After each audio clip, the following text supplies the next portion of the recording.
写。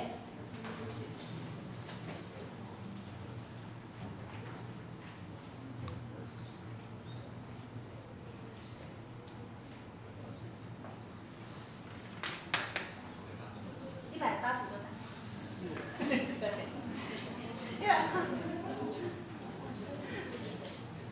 好，同学，你要去想想看哦，这一个第5个部分，它答案应该是多少？下课的时候可以告诉我那个答案应该是多少。前面那2格是一样的，后面那一格就不一样，对不对？如果你对1格的话，就等于是2格，就对了。好，第5个，你们下课的时候再来告诉我答案。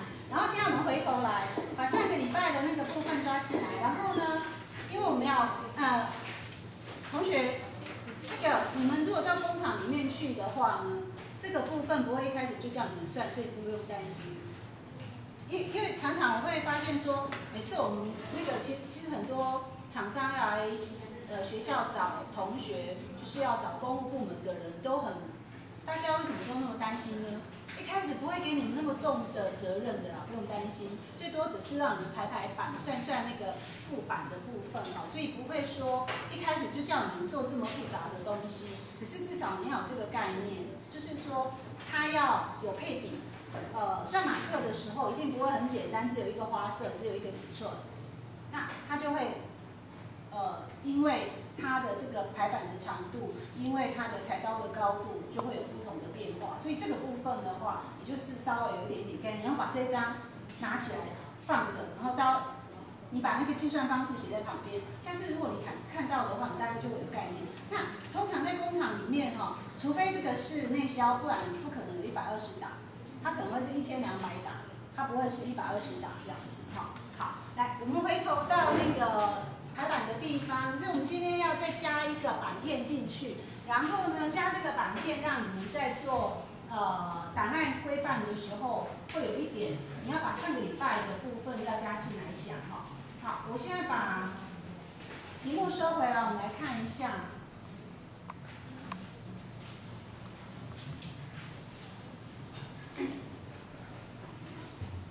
好，我把荧幕收回来。上个礼拜我们做过的部分有后片，有前片，然后呢有前片的贴边，再来有口袋、袖子，袖口部，然后领子。好，这次呢我要做另外一个部分，就是我不要这个领子，我要做另外一个领子，再大一点的领子。然后呢，因为上次已经跟各位同学讲过，所有的名称要不一样。然后它的类别要不一样，所以等一下呢，我们做了这个东西以后呢，同学你自己去想想看，建立一个款式档案，它到底哪个地方有问题？所以等一下同学把这个部分抓出来之后，我现在要做另外一个水冰领，所以呢，其他东西我都不要，我只要后片跟前片。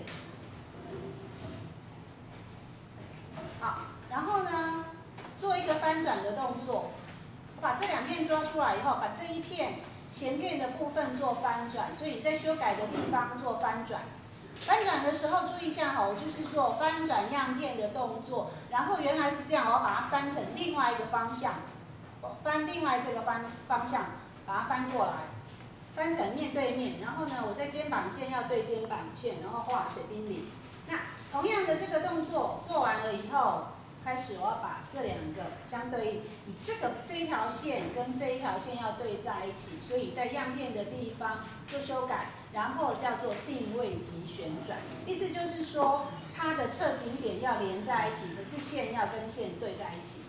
如果说你要做有一点点领腰的话呢，这边过来几公分，我们以前在做。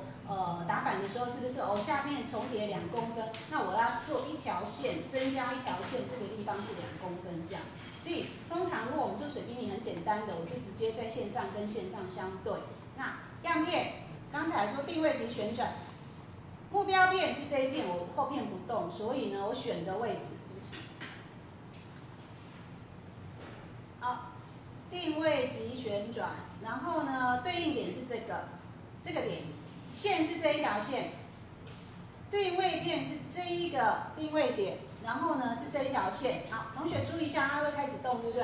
可是呢，这个地方有一点问题，就是说它没有办法你写角度或距离，它都有一点不太对，所以呢，通常我们要看的这个部分，如果我要让它这里要过来1公分，我要事先加一条线1公分的尺寸给它。那现在我要给它0，就是双键告诉它说我的距离是没有的，没有距离，它就会留在原位。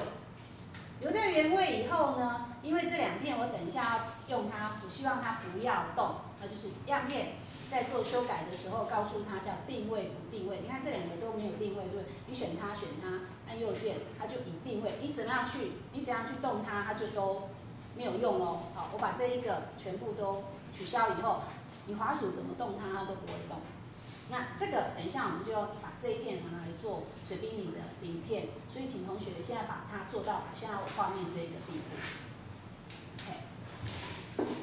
刚才来的同学前面有那个马克配比的计算，请你把它拿回去，然后呢跟你的左右邻居稍微研究一下。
180可能他再想一下，因为它全部是它已经分成180层，可是我一组一组分开来，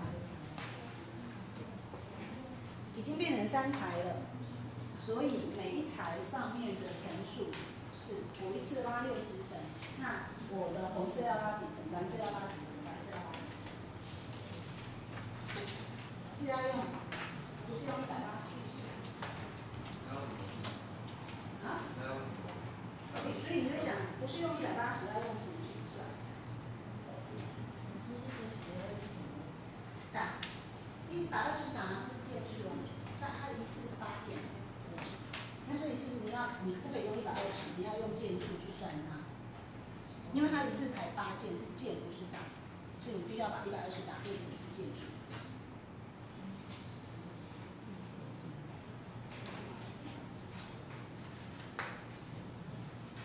好了吗？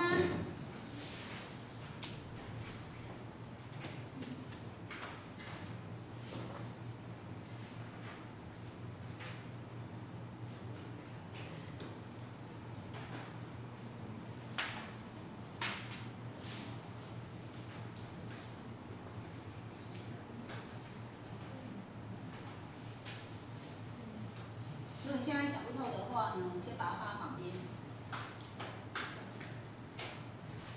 这个部分先做，因为待会儿我们要用这个来做排版。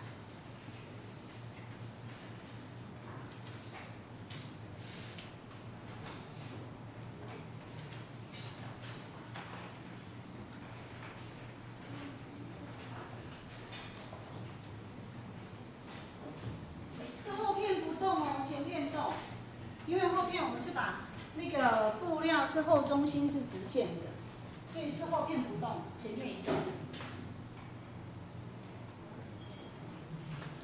我只要看到我同学已经转到其他画面，就表示你已经这个动作做完了，然后我就会继续往下。